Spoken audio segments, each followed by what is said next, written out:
I would love to talk about training wings next. Sure. No, I'd love Because this piece. like was delighted when was it Shadowfire who wrote lyrics for Following Fledglings. Yep. Yeah. It added so much to it, and I was just delighted that the next sort of fledgling-ish piece, I assume, also had lyrics. But they're by you? They are, yes. Awesome. So I like I said, I didn't take any music classes in college, or I was not a music major. I was music adjacent. I worked in the music department in the library, actually the performance library for the university that I went to. So I would be the one checking out concert folders to all of the choirs and orchestras and bands, and renting instruments for practicum classes and stuff like that. For those who don't know, in the podcast, practicum classes, I'm sure Chris has talked about them, are the classes you have to take to learn a bunch of instruments at a very rudimentary level in order to be able to teach music to other music students. Anyway, what I studied in school was English literature with an emphasis on poetry and creative writing and creative nonfiction. And so I came into, and obviously lyric writing is a little bit different than writing various forms of poetry, but not super different. And so, while a little bit intimidating, my background in the creative arts, at least from a school and like training standpoint, was more in poetry and meter and stuff like that. And so, um, I I love writing lyrics to songs. I don't think it's the best writing I've ever done in my life, but it is a lot of fun. And it's been a cool little dynamic to Clanlord barding that I get to pull from other experiences for. So I think it's pretty cool, pretty neat. Yeah, and I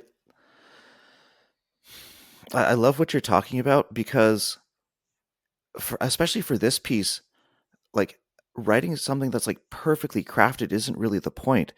When we listen to it, the joy that you're talking about really comes through. This piece is just all about joy to me, and I love it. Let's actually listen to it if you don't mind.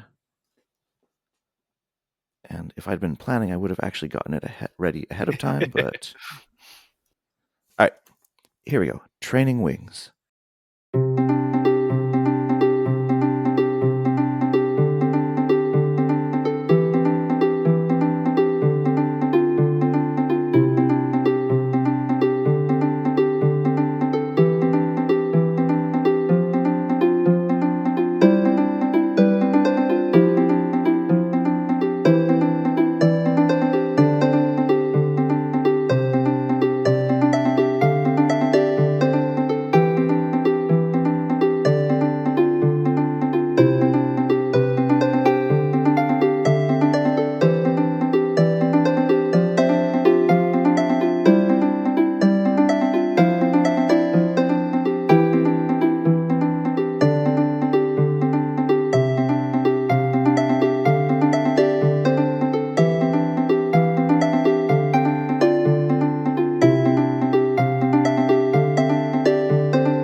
Oh, it's just so much fun. It is. It is. It was a lot of fun to write. It's a lot of fun to listen to. Still, it's one of my favorites that I've written. I think it's a treat. It's great. Mm-hmm. All right. Did you have anything else you wanted to say about it, or shall I dive in? I say you should dive in, and then if I feel like interrupting or commenting or commiserating, then I will do so. All right. Well, I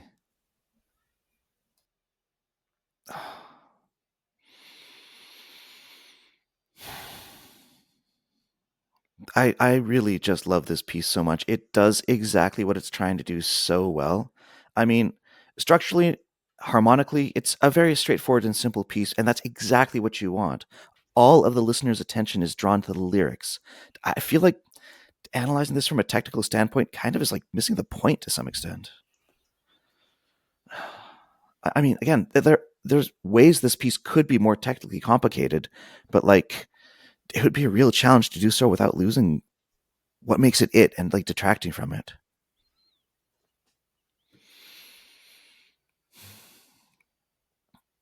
I don't. It's just you do such a great job of creating this like a feeling of like wide-eyed, almost childlike innocence, excitement about the possibilities of the world. How did you come up with that rhythmic figure? Is it again just like noodling at the piano, or did you start Um, with the lyrics in mind? Actually, I didn't start with lyrics in mind for this song. This is maybe part of why I like this piece so much is that I had um, like the process for its coming into being was a little bit more clear than some of the other things that I've written, maybe a little bit more intentional. And also, I think part of why I love this piece so much is that um, you go into writing a song wanting to convey a certain thing, and it's the same for writing as well. It's the same for like writing poetry, right? Like sometimes we gauge our success on completing that task based on how well we met our own expectations. And because Training Wings turned out exactly or almost as close to exactly as I could to what I wanted it to be from the beginning of the process, therefore I feel like it's a successful song, right? Because I had an idea that I wanted to convey something, and I feel like it's conveying exactly what I wanted it to. That's not the case with all or maybe even many of the pieces that I've written. And for those ones, you have to kind of like learn to love them a little bit because they didn't turn out quite like you intended, but they still turned out pretty okay, and it's great. But sorry, I'm getting a little bit off track.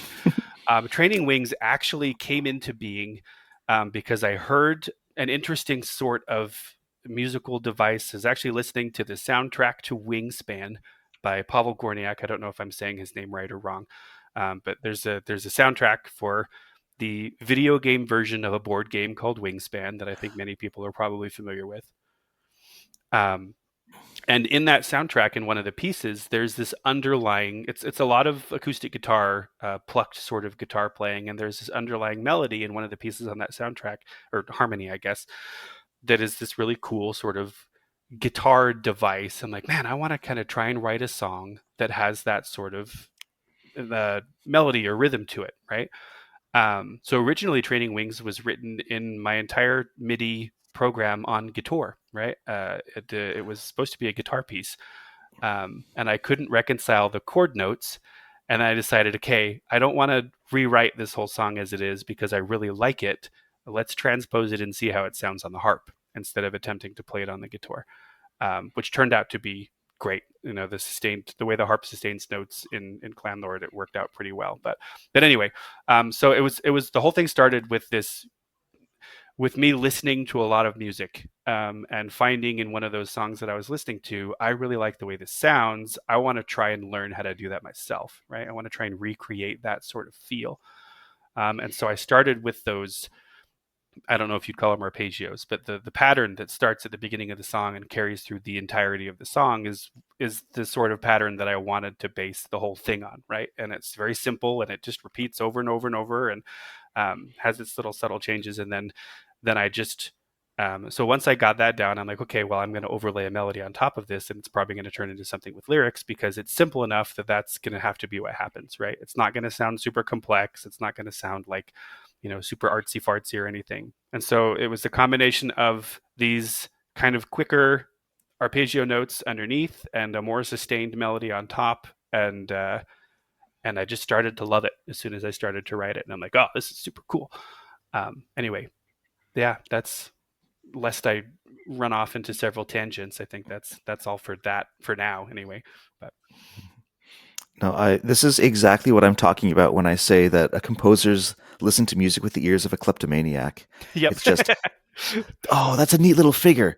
I wonder what I could do with that. And again, it's what's that other crack I just came up with a couple weeks ago? It's if you steal from one person, it's theft, but if you steal from five people, it's research. Right. Yeah, but yeah, that fast rhythmic figure, it just does such a great job of keeping the movement going, keeping the piece so light and carefree. I don't know, Bingro, did Yeah, you have any thoughts before I go on? yeah. To me, then this figure is also it has some kind of stumbling, so it feels like you still need some training to get to where you want to be. So that was my initial impression when I heard that, Hmm. if that makes sense. Yeah, actually, on that subject, when you wrote the lyrics, was it intended to be from the point of view of like one of the fledglings who were just starting out from the beginning, or from Aurelie having joined the fledglings, or something else entirely? A little bit of column A, a little bit of column B. I think I I don't remember who they were quoting, but I had a mentor when I was in school in university, and there's a I don't know how prominent the quote is, but there's a saying or a quote that says a good poem should mean one thing and then one thing more, right? We approach our writing from a standpoint of like um, or anyway, at least for someone like me, if I go into writing a set of lyrics or writing a poem with something that's too specific, like I have a very specific way that I want this to be interpreted, and if it's not interpreted that way, then I have failed in my writing. That's usually setting yourself up for failure, right? When it comes to writing poetry, anyway. True. I ascribe way more to the school of there's a feeling that I have that fits several different situations, right? Like I definitely thought of the fledglings and of Aurelie joining the fledglings as I was writing it, and also thinking of um, relationships that lift us up, or thinking of all of those things that you know just this is another one of those ones where I think the title came a little bit before the lyrics, and then I started writing the lyrics kind of along the lines of um, aligning with that title. So the idea of like learning to fly, and that most creatures are taught how to fly, or at least given an example, right? And so following along with that example, and just so there wasn't like a specific one scenario that I was trying to gear these words toward, but more that the pathos of it, right? The feeling of what I wanted the song and the words to convey. So if that makes sense, hopefully. It makes perfect sense. Actually, I'd never heard that quote about poetry before, but I kind of love it, and I'm going to steal it and use it myself. Do it. Um, but it also reminds me of I remember when I was younger reading through a comic book that was actually how to draw comics. I don't know if you've ever seen it, but it's basically an introduction to how to draw comics, drawn as a comic. And at one point, this person talks about how it's important that your characters in your comics aren't too detailed. If they're sort of like uh, general outlines of the character, like a smiley face is just like two dots in a line, but we can all read it as a face. If it was like perfectly detailed, it's actually less easy to what would be the word? Less easy to identify with in some ways. Like we can sort of draw our own experiences onto it to some extent. I Which think that's sorry to interrupt you, Chris. oh no, go for it, please. I think that's part of why, related to this feeling of when you see characters portrayed in film that you have first met through fiction or through literature, right? And you see those characters portrayed like after a casting director has had a chance to cast them, and sometimes it's like, oh, that's not at all how I thought that character should look or would look. It's I think having those gaps that our brain can fill in with our own experiences help us to connect to characters or to feelings or to lyrics or whatever it might be, rather than having every single little detail given to us. Maybe that's why some of us feel more of a connection to instrumental music because there are no lyrics to take us away from our own interpretation. Totally, yeah, I would agree 100%. Bingro, got any thoughts It's about this? funny. Or Yeah, yeah. I'm just thinking. I'm completely. My direction is the complete opposite way. I Mhm. like lyrics because they give me some more stuff to have an interpretation of, to play with, to Yeah, another layer of art, so to speak. So No, I I understand guess what you mean. that's just, I guess it's just like one likes that, the other one likes that, and everybody has their own things they like and how they like it. But I'm more into, I like interpreting lyrics as well. Well, there's this interesting thing that happens where when either a story or lyrics are very specific, people can still take something about it and relate it to themselves. So like it's either like finding the specific in the general or finding the general in the specific. Hmm. I don't know. Maybe I'm just tangling my brain up in knots. I'm very confused now. Anyway, getting back to the piece, there was one point I actually really wanted to jump into. Again, I don't want to spend too much time technically, but like at the very end, you finally have that rhythmic figure stop and it goes to these slower chords. So I'm talking about this part.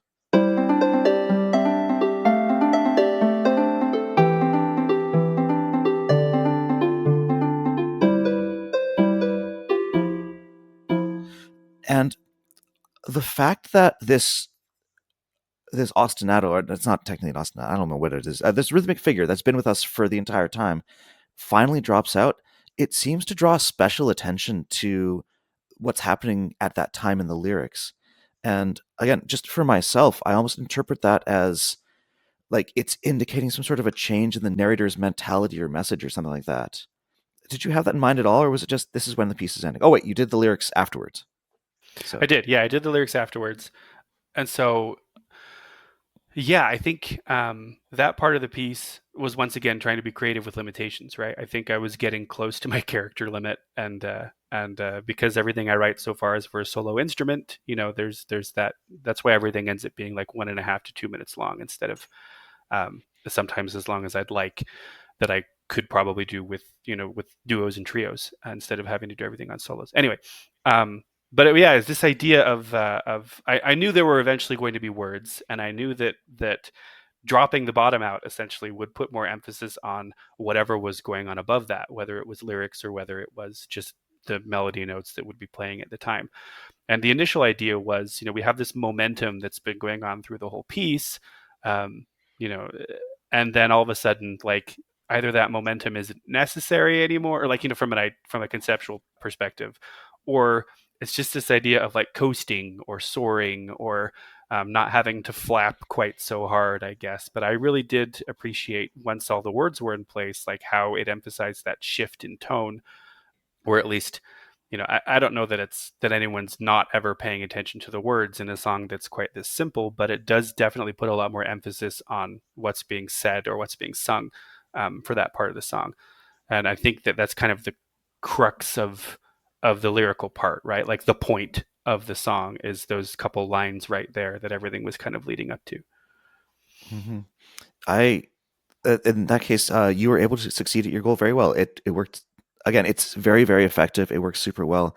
And what's um for me, it gives it almost this feeling of moving away from feeling uncertain to feeling a bit more resolved. Like at the beginning, when the lyrics include "There are no shadows to run from," it's almost like the the what Bingro calls the lyrical self, the narrator, is uncertain. I'm somewhere I'm not necessarily sure I should be. It's interesting, but like I'm running from shadows, and then at this point, at the end, it's just like there are no shadows to run from. It's like an affirmation of how wonderful the world can be, um, with the right mindset and viewpoint, I suppose. But yeah, I it does such a neat job of just like tying a bow on the end. Anyway, I just really love this tune.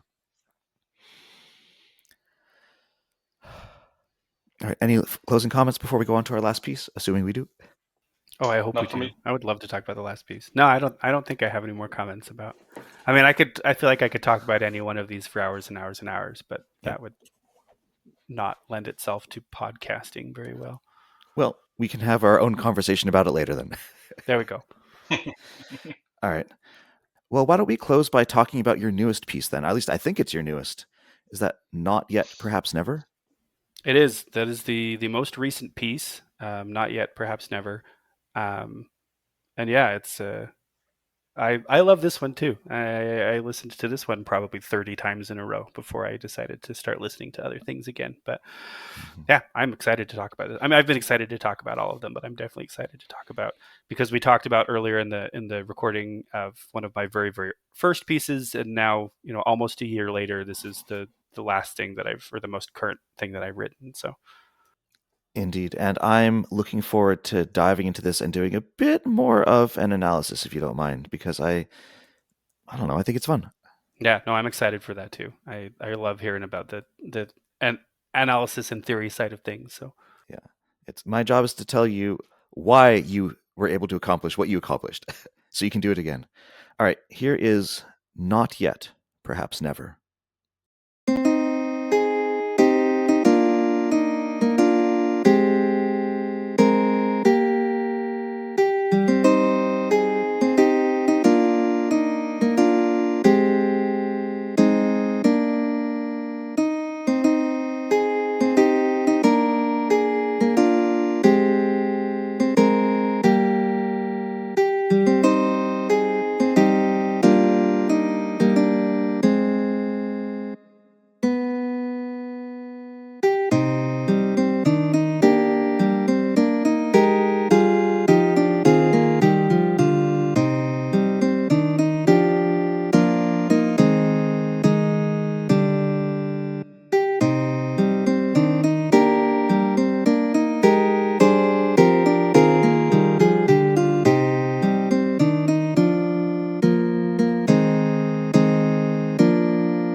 A very evocative piece. I have a question for you. Do you play guitar? no, I've I remember saying earlier that had I had a chance to redo my musical career, at least as an instrumentalist, I probably would have picked a different instrument, and I think guitar definitely would have been that instrument. Um, I wish it's never too late. I know I could, start noodling around and eventually pick up um, how to play guitar, but I do not currently play guitar. It's interesting because it is a very stylistically guitar piece, at least in my mind. And that I've tried. This is one of the things I have currently, in the past several months, loved about writing music for Clanlord, or at least something that I've been kind of fixated on is I really love the sound of the guitar, or the guitar in Clanlord. I think it's very pleasing. And I've tried in several songs like this one and Turning Pages, those two, more than any of the other ones that kind of strayed away from the more blockier chords and stuff. But I wanted to attempt to recreate like what it sounds like to listen to someone strumming a guitar, right?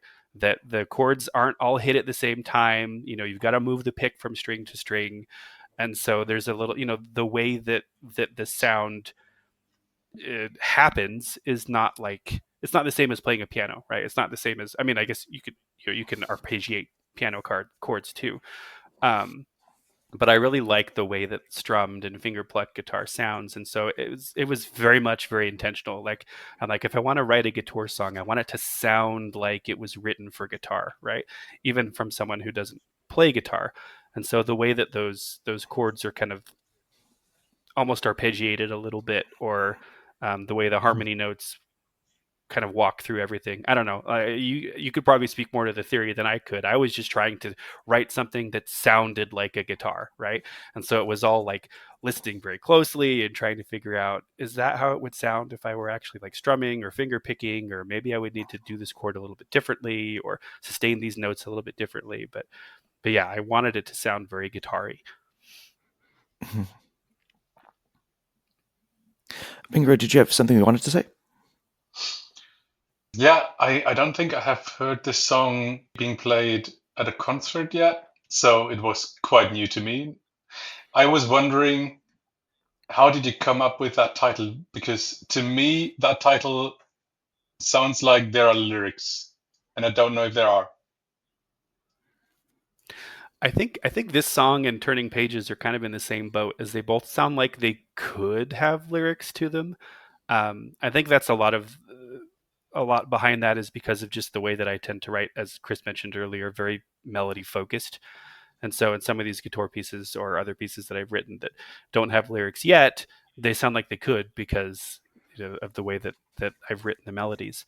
Um, and now I've lost track of your original question of if there were words. The title, Oh yes. not yet. Um, That's something that I feel like I'm missing some context.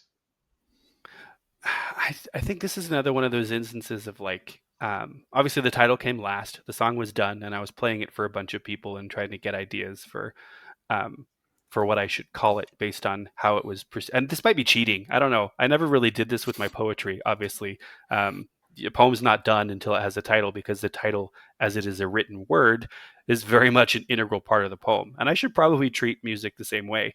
But for whatever reason, my brain's like, well, I could crowdsource some of my titles. And it feels a little bit like cheating, like getting an idea of how a song is perceived before I then go and title it. Because sometimes the way the stuff that I write is perceived is drastically different than how, what I feel when I listen to it. Which I find fascinating. I love it. I love that someone could listen to a song and be like, "Oh, that's very sad." I'm like, "Oh, I don't feel like that's very sad." But for Not Yet, Perhaps Never, I was in one of these titling sessions with the denizens of Puddleby, just playing it for them and kind of getting ideas. And I think Ramandu asked me, like, "Does this one have a title yet?" I'm like, "Nope, not yet." And he's like, "Well, there's your title, Not Yet, Perhaps Never." And I'm like, "That's actually a really interesting, it's an interesting combination of words to go with such an emotive, evocative song, right?" Like this idea, and it seemed, as soon as he said I'm like, "Oh, that fits with this sort of idea and this part of the song and the idea, um, a lot of the things going into it and coming out of it." I was like, "Oh, that fits better than I'd care to admit, at least for the way that I was perceiving the song," right? And so that's where the title came from, was the conversation with other Puddlebean exiles. So Yeah, Well, I and mean, it's a very Ramandu thing to say. yep, yeah. I suppose, yeah. It's an interesting title because it leaves so much to interpretation. Mhm. It could mean anything to anyone, so it really does allow you to paint your own story on it to some extent. I agree. Yeah, it's definitely not an ultra specific title by any means. All right. Oh my gosh, we've only got 20 minutes until lower two. Okay, I'm going to speed run this analysis if you're all ready for this. Okay, go. All right. So, yeah, I really like what's going on in this piece. Your chord progression is, again, it's pretty straightforward. It's the minor 1, major 7, major 6, major 7, minor 1. And the fact that it's in a minor key but mostly uses major chords, I think, is what helps give it this bittersweet quality it has. Sort of like longing or mourning, however you want to describe it. And also the downward line of your lowest notes.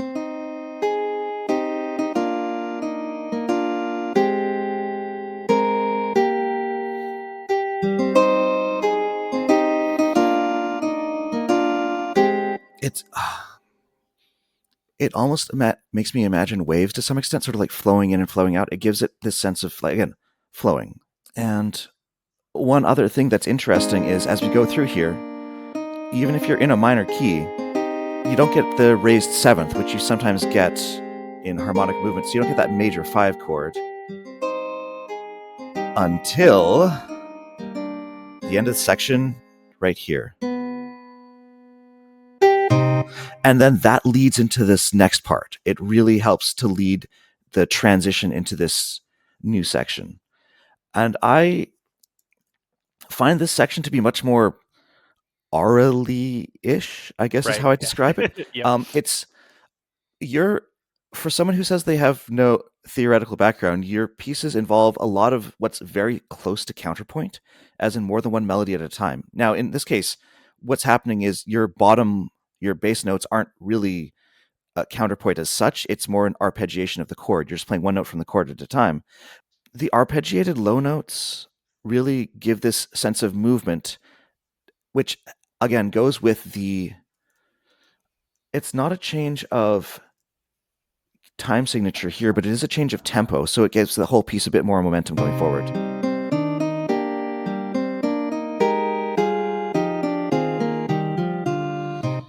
And I don't know, it's without having to increase the amount of movement in your melody, it does give the whole section a bit more momentum pushing forward, which I really, really like. The chord progression is, again, similar and different. You're using slightly different variations, like a minor 5 instead of 7. It's almost the same chord. It's just a little bit different. It's like sort of what you were talking about earlier, taking an idea, varying it. It's similar to the beginning, but different. And then, did you want to talk about anything about that before I go on? Sorry, I keep No, plowing ahead. you're great. You're great. Yeah. No, and again, I've noticed that you're sticking to 2 octaves here. You're staying in the low range, which again gives it that darker tone color. How about here?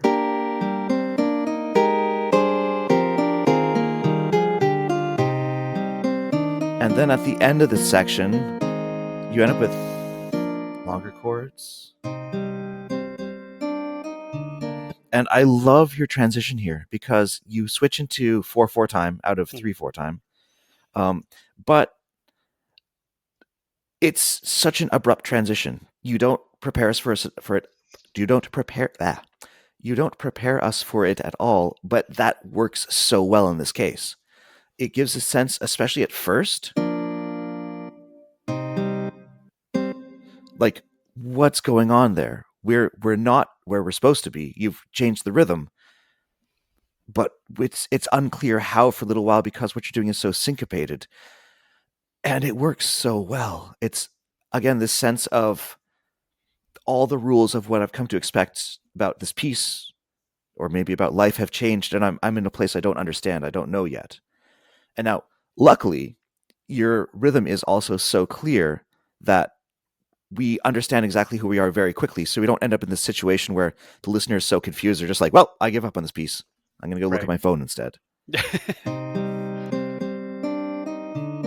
And I think what allows you to do that is the fact that the fancy term is the harmonic rhythm, how fast the chords change, is still 1 per bar. It's still really, really clear. And the fact that you've got this slowly walking up bass line lets us understand how all of your complicated rhythmic poking around fits around this more simple structure that we're used to. So we're like, okay, I do understand where I am. It's just I'm in a different place now. And I don't know. That's how I interpret it. I think it sounds cool. What made you decide to do a change at that point in terms of rhythm? It I don't want to say it started as an accident, but it You are essentially allowed to started. say it sounded good. Yes, it is No, fine. but at at the same time, I ended up. It was one of those points where I was reaching this departure point of like, okay, this either needs to be 2 separate songs, or I need to find some way to reconcile like this sort of stream of consciousness that's going on, right? Um, but once I hit on that second sort of melody that's not that different than the first one, but just obviously in a different time signature, I'm like, oh, wait, this is going to be super cool. And the parts that were intentional were kind of what you already touched on. Was I know in some pieces like time signature changes are very forecasted, right? It's like, here it comes. I'm giving you a 2/4 bar. to let you know that we're going to change from 3-3 or 3-4 to 4-4, or whatever it might be, right? And I'm like, no, no, no.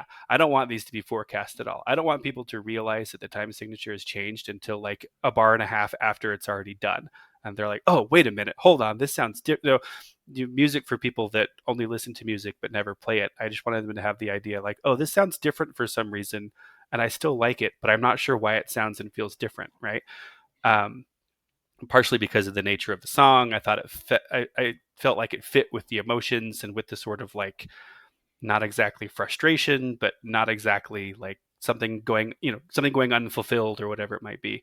And so I definitely wanted these time signatures to be like stealthy time signature changes that you don't realize until after the fact. So I don't know if that answers your question more or less, but No, it does. And it's interesting because me and Bingro have talked several times about endings and transitions and stuff like that. And the first one we talked about with endings was where the piece just ends. And it's what most people do at first because they don't know any better. But right. when used effectively, and I mean, an ending is a kind of transition, it's just a transition to silence. But like that kind of really sudden transition, yes, it's what you use when you don't know any better. But when used in the correct way, it can be so, so effective. And this is like a textbook example of it used perfectly for that sense of being like, what's happening? Where are we going? Anyway, I really, really like that. Yeah, uncertainty used effectively is what I put in my notes, and I love that sort of I stuff. love it. I love it. Um, just in general, the texture is also getting busier. It feels like we're building towards something.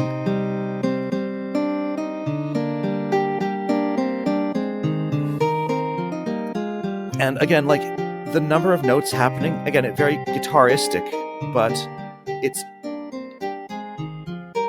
it's almost like it's building up towards being too much, where it's like there's so much going on, it's getting so busy. Your melody is still clear when you know what to listen for, but on first listening, it can be obscured in some ways, which is nice. Um, Sorry, I just paused because I want to get on this topic. Like, what I love about books or poems is when you read them, and then having read the whole thing and knowing how it ends, you read it again and get a totally different experience. And I Right. love pieces that have layers where you're like, the first time through, I'm just, it's all a wall of things happening at me. And then when I listen to it again, I'm like, oh, I see how this is changing. And again, for people without a lot of music training, they're just like, oh, this is cool. It sounds good. It's building up to something, or it feels like it's getting Right. busier. But for someone who had like having those layers for people who have more experience or more training or who are listening more intently, I think is really cool. Um, anyway, so just on that topic of building up, we feel like we're building up towards something. And what we're building up towards is the return to the 3/4 time. But what we might expect is a return to one of the initial melodies, but it's not. It's a new melody again. And it's like your chords are relatively similar, so it's not like these are entirely different ideas that are jammed together. It definitely feels like it's supposed to be a piece, but this is, I mean, was it intended to be through composed from the beginning, which is the fancy term for each section is there's no like direct repeats? Maybe I'm I think misusing through composed. Sorry, no. go ahead. I mean, I think a lot of my music tends to be that way, which is part of why I find myself limited in clandor notation. Because even when I'm repeating a section, there's always just enough variation, either in the melody or in the harmony, to make it almost impossible to just throw it in brackets and play it twice, right? Um, and so yeah, I think that's a habit of mine when it comes to writing music, because I like returning to themes and repeating sections, but I don't like repeating them exactly. Like if I'm going to return to a theme, I want it to be just a little bit different, so that there's something new for the ear to catch on to, right? So it's not just like, oh, he's returning to the A section, and I've heard this before, and it was very pretty, and I like it.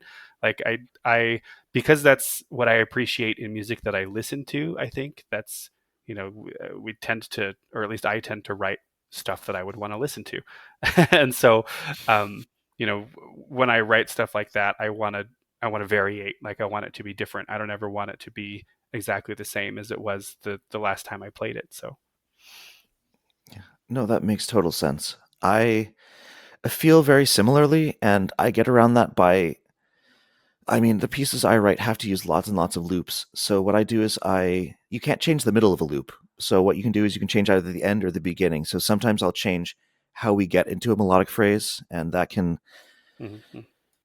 help a bit. But I mean, I feel like if there's going to be too many repeats, you would lose some of what makes your music your music.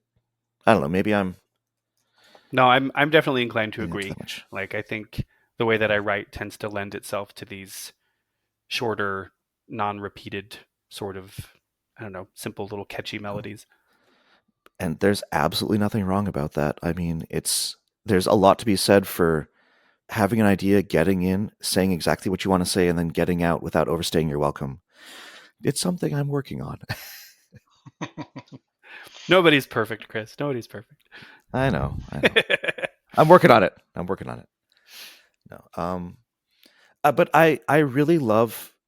I would just love this piece in general, but I also love the fact that we are able to take a look at it and contrast it to one of your initial pieces. I mean, hopefully you can see how far you've come even in 1 year. I definitely feel that I've come a long ways. I don't know how much of that is, misplaced pride or, um, but no, it's very, very different listening to something like Not Yet, Perhaps Never, and like Before We Met, or some of my very, very early um, Clanslord pieces that were mostly just me. I don't know. It felt like a lot of those earlier pieces were more of an attempt to fit the square peg into the round hole, right? Whereas when it comes to pieces like Not Yet, Perhaps Never, or some of the more recent pieces, I feel like it translates into the writing that I'm a lot more comfortable in the medium that we're writing in, right? That I'm a little bit more familiar with the systems and with the notation and with the limitations, and thus more in control of trying to get whatever is in my head into the MIDI generator, as it were. So Yeah, I mean, it definitely feels like we're getting a lot more of you in this piece. So anyway, I mean, I guess we should start wrapping up at some point, but I just have to say again, like, how overjoyed I am that you did decide to start writing. I know it was scary at first, and the notation is not friendly at all. No, But it isn't. I mean, I always joke that I'm selfish when I'm helping people start writing, but I'm 100% being selfish because nowadays I get to listen to all this awesome music, and I mean, this is just everything I want. So thank you.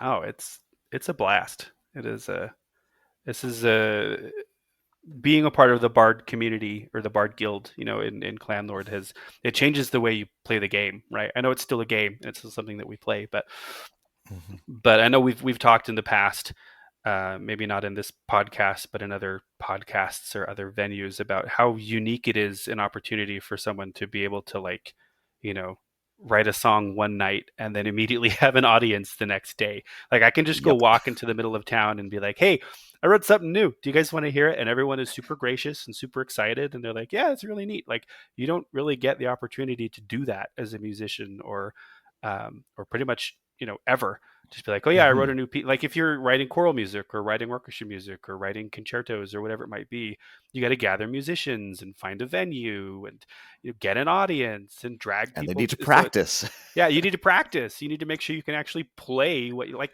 I couldn't play half of the things that I've composed Hmm. for Clanlord because I'm not that skilled an instrumentalist. So it's a Hmm. really unique and interesting opportunity, and I love it. Yeah, awesome. Well, again, I cannot wait to see where you go. And just going back to what you said all the way at the very beginning about how, I mean, Clanlord as a game is very limited in many, many ways, but as a world, it's kind of a fun place to live for exactly this kind of reason. Yeah, I definitely agree. It feels less like a game and more like a community, right? So that's Mhm. kind of this little digital world, digital village that we inhabit as a bunch of, strange, practically middle-aged people. So I think it's a lot of fun. Oh, yeah, 100%. And, hopefully we'll be able to find new people joining as well.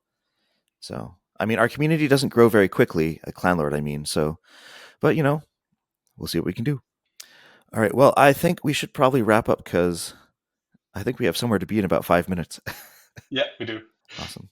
Well, again, Aurelie, thank you so much for taking the time to talk with us, and thank you so much for writing music. It's been a pleasure to both listen to your music and listen to you talk. And this will not be the last time, I'm sure. Oh I no, hope so. you're Yeah. probably stuck with me for a while.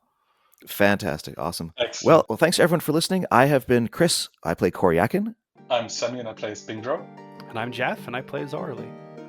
Awesome. Thank you so much. Have a lovely day. Bye for now. Thanks. Bye. Bye.